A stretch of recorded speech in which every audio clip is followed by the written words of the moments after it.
Welcome to Advocates for Change, a show that shines a spotlight on individuals and movements making a real impact, not just in our community, but sometimes in the world. I'm Caroline Shoenberger, your host for this empowering journey. The mission of the show is to inspire change, to share stories that resonate with the heart, stories of courage, resilience, and innovation. Advocates for Change is not just a TV show. It's a platform for voices that need to be heard, for ideas that need to be explored, and for actions that demand our attention. I am the Executive Director of the Shoenberger Public Interest Law Foundation. Our work is to assist our clients and other nonprofits achieve their missions. Prior to creating my foundation, I served as the Commissioner of Consumer Services for the City of Chicago, as the Cook County Assistant State's Attorney, as the faculty member of the Business Department at Harold Washington College, and as the supervising attorney of the immigration program at the Chicago Legal Clinic. Currently, I volunteer at organizations such as Chicago Volunteer Legal Services, wonderful organization. As we dive into today's episode, we encourage you to join the conversation. Use the hashtag Advocates for Change on social media. Share your thoughts, ideas, and stories of change happening in your communities. Together, we can amplify these voices and make a difference.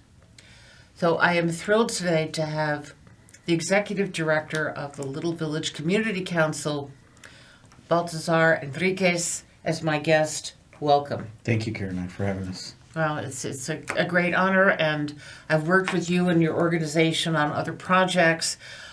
So I'm somewhat familiar with your work, but why don't we let everyone else know what Little Village Community Council does? Little Village Community Council has been around since 1967. We are going on our 50-something years. Our organization mission is to serve and be stewards of the community. Now that Little Village is one of the largest Mexican-American neighborhoods in the Midwest, we now need to show off what we have established, what we have done.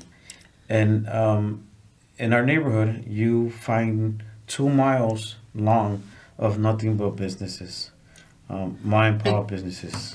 So for people who may not be familiar with Little Village, maybe you can let people know approximately where it's located. And also, you mentioned small businesses, which is fabulous. Maybe talk about some of the businesses. So Little Village is on 26th Street. We're near the Cook County Jail. We're the neighborhood behind it. And we call it home now.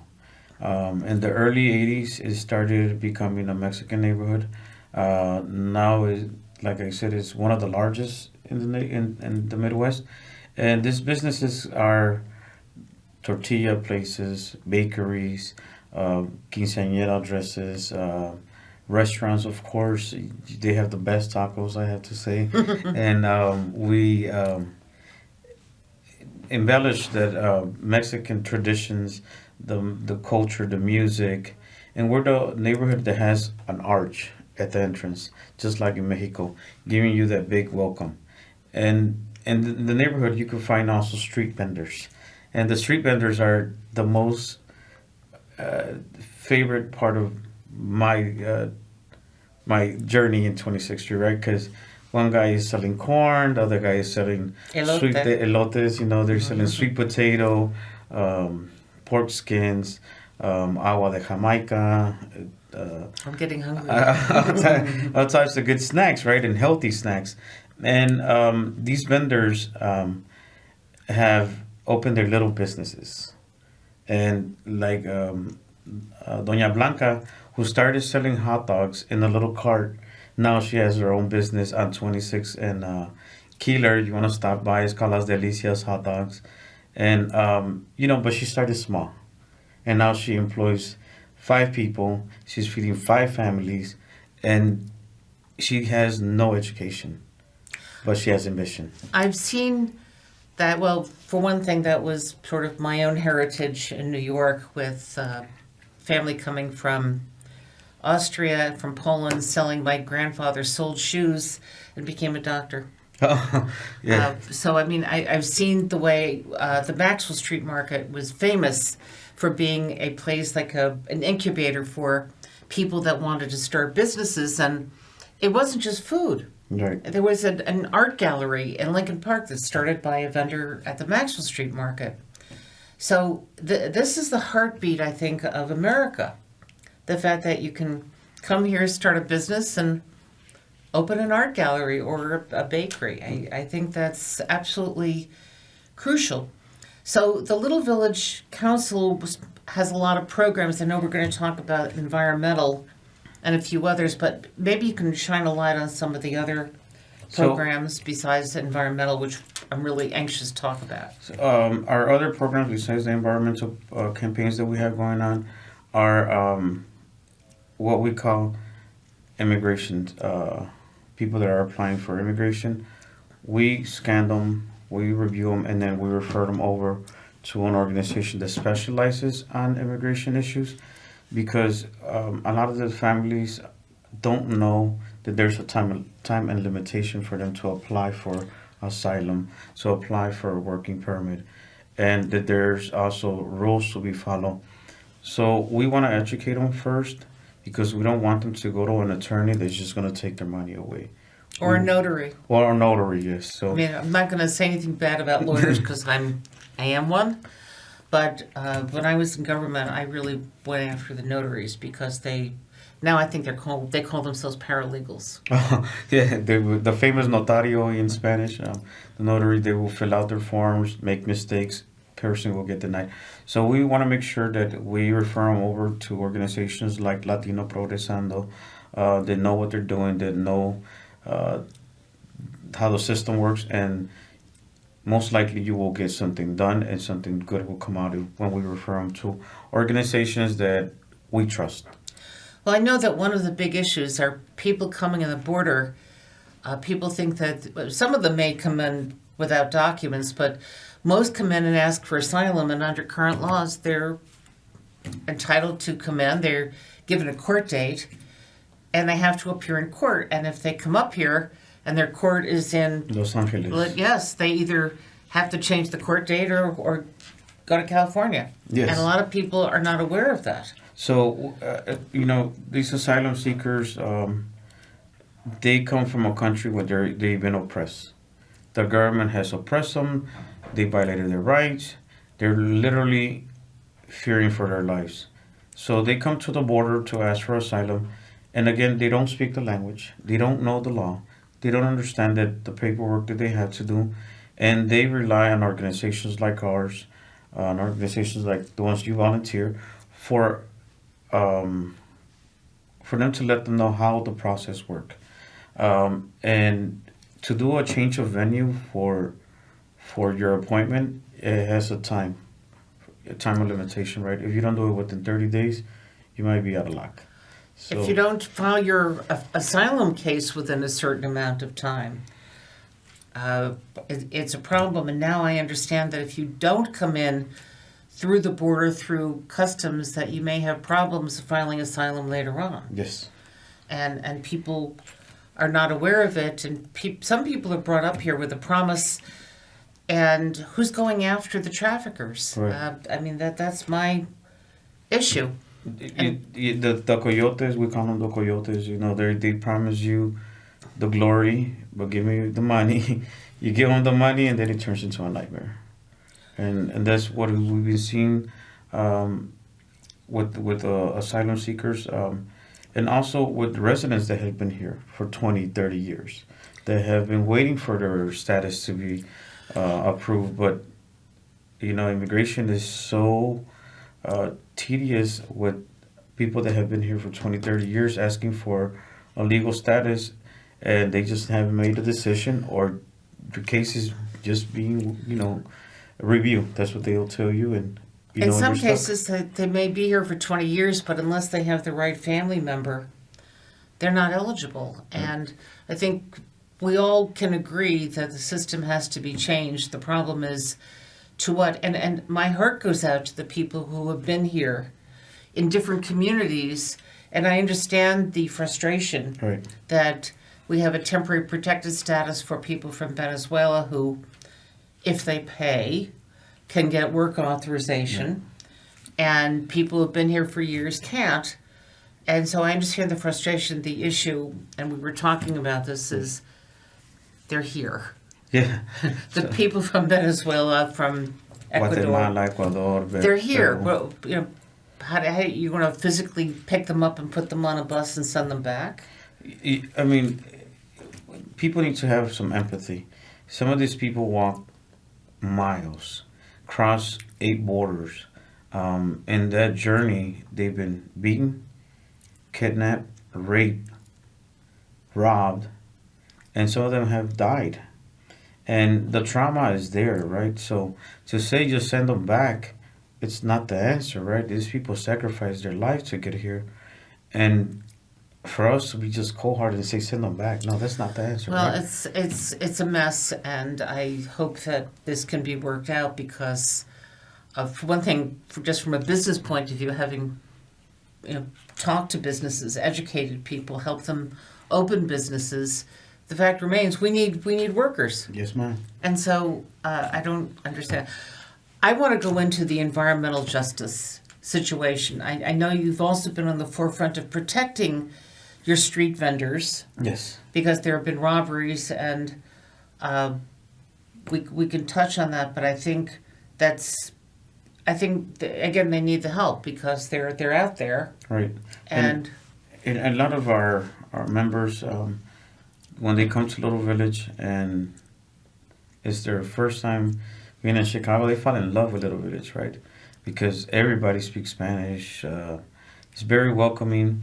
And our street vendors this year, they became an ATM for thieves, right? And we've been working with our police department, with the Cook County Sheriff and the state police. We've been able to put more. We did a civilian vigilante group too, and we've been able to bring the robberies down.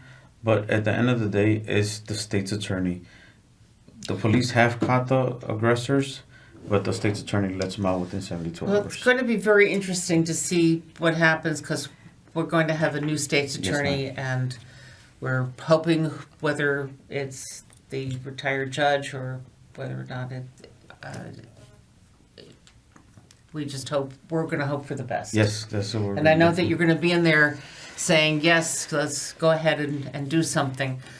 Let's talk about the environmental program that you have and what we view as an example of environmental racism. So maybe you can talk a little bit about what you mean by environmental racism or what is meant by it. So we began our campaign fighting for our lungs.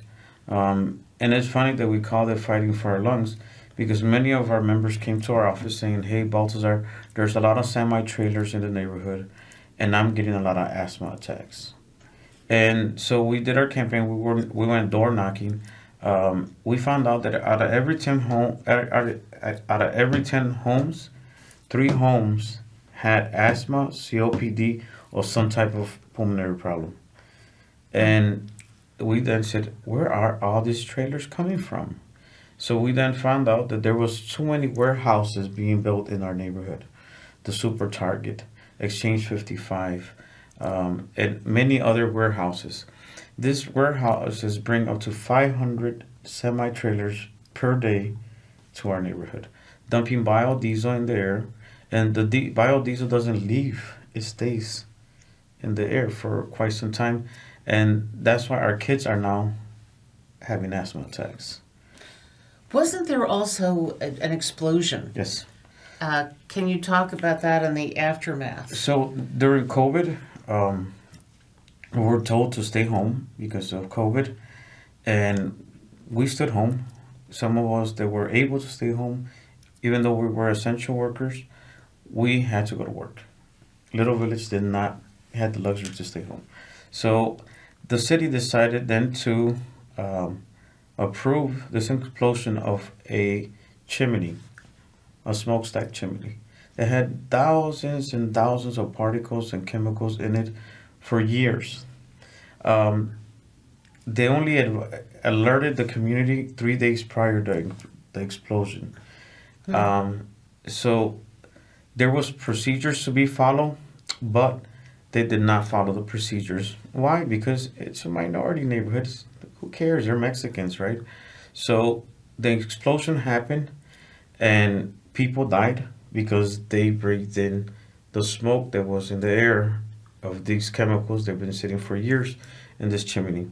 So people were affected by it.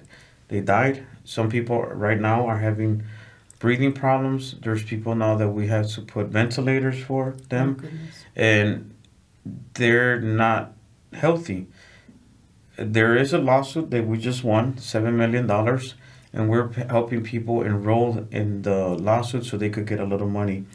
We are pushing with another law firm for us to file another lawsuit for the people that got sick. When you talk about a chimney, let's be very clear. We're not talking about a chimney. We're talking about basically a smokestack. Yes. Very, very large. And I want to get into some of your program, but let's talk about the fact that why do businesses, the warehouses, incinerators choose neighborhoods such as Little Village, South Shore area, the South Side, they had the steel mills.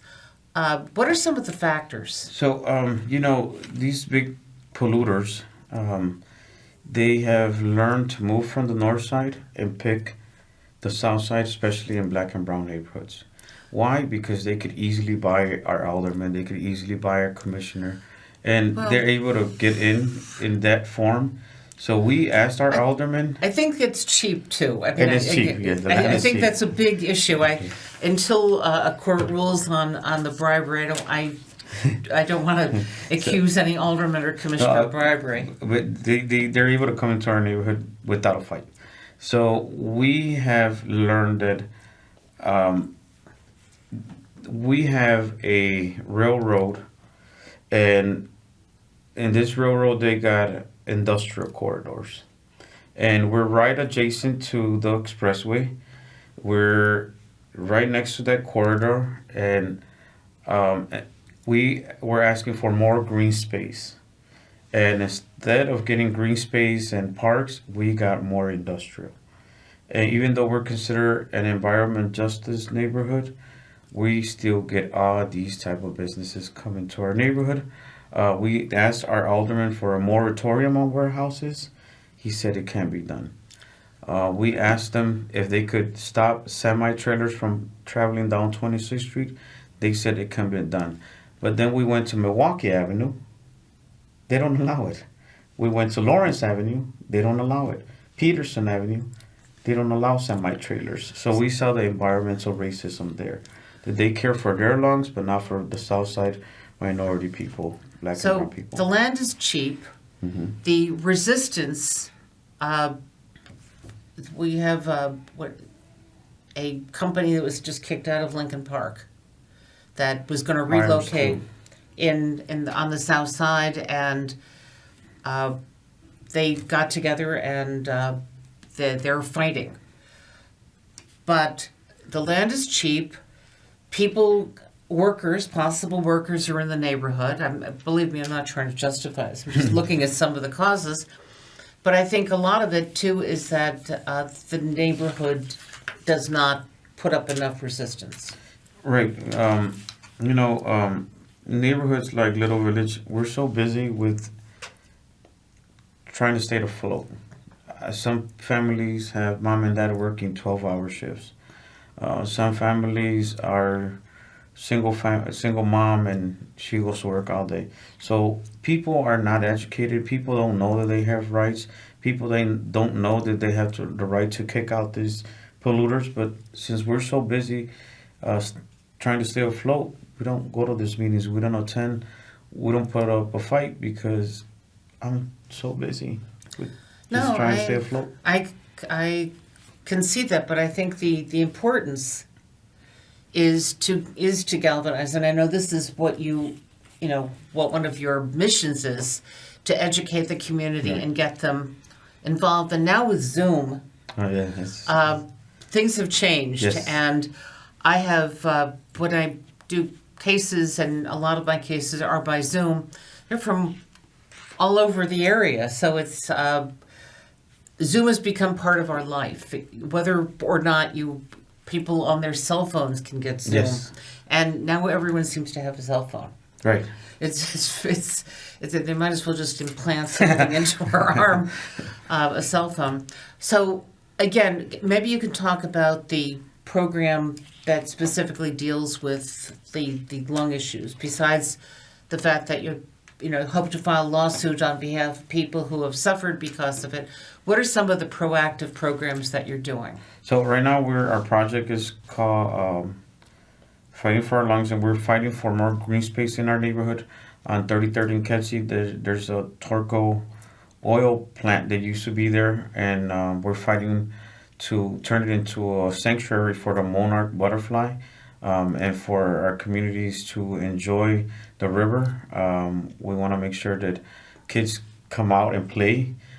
They have the places to play, because if we're going to say come out and play, but where do we play? There's no green spaces, right? So we're pushing for this site on 33rd and Kedzie to be cleaned up by the EPA, to make sure that the area is safe for our children to play and the kids to enjoy the wildlife that the river has to offer. Because we're right next to a river, and we want to show them how to fish. We want to show them what's inside the water. What does this plant do? What is the monarch butterfly? The monarch butterfly comes all the way from Michoacan, Mexico, and goes all the way to Canada, and it travels back. And our neighborhood is right in the path. We're lucky enough to be in the path of the monarch butterfly. What a great project, and I understand that the government is actually amenable, the Water Reclamation District, and thank you, Water Reclamation District. Thank you, Water Reclamation. They reached out to us and they said, Baltazar, we have this land. What do you think we should do with it? And I said, man, to connect to our neighborhood and to our people, the monarch butterfly, it represents not only the migrant that it does, the migration that it does, but it represents that I'm free, that I could travel without, being bothered. And the monarch butterfly represents that. Well, it's a great project. We don't have a lot of time left. If people want to get involved either as a volunteer or donate money, donate clothes, how do we do that? They could visit us. We're open Monday, Tuesday, Thursdays from 11 to 5, 3610 West 26th Street, right in the heart of Little Village. We're right near to Central Park. And they could donate by going to our website, www.littlevillagecommunitycouncil.org. Or if they want to donate clothing, they could to drop out clothing and donations Monday, Tuesday, Thursday, Fridays from 11 to 5. So again, it's critical, and of course it helps if someone speaks Spanish, but if someone just wants to help, Yeah, sure. I mean, with a smile, you could speak 1,000 languages. We have some volunteers that don't speak Spanish, but they know how to talk to our members by sign language. Hey, Ben, are you hungry? So they learn to talk with each other without knowing one word of English. And what I have found is that when you try Yes. to speak Spanish, people are so, oh my goodness, thank you for trying, and it's wonderful that people try to help you if you're trying to learn. So the Little Village Council offers so many different programs that I think it's just critical for people to be aware of.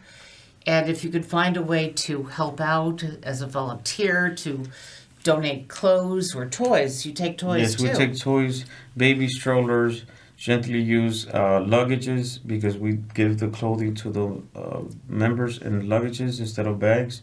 A lot of them travel around, so gently used luggages, anything that you would think that you would need to survive in the street, we'll take it. Some of our members are already getting home, so microwaves, toasters, blenders, things that you would need at home, we'll also That'd be take. great. Anyway, I want to thank you so much for coming on the show. I want to thank people for watching. For each show, I've had the privilege of interviewing people who really are champions of change, who really not only, they really want to make a difference in the world, and certainly you've already made a difference in Little Village, and I know you will continue to do so. And again, change makers are important to sometimes stand up, sometimes cheer, sometimes hold up a protest sign. And you've done that, and your leadership, and I want to thank you and thank everyone for watching, and we look forward to seeing you next month. Thank you very much. Thank you so much.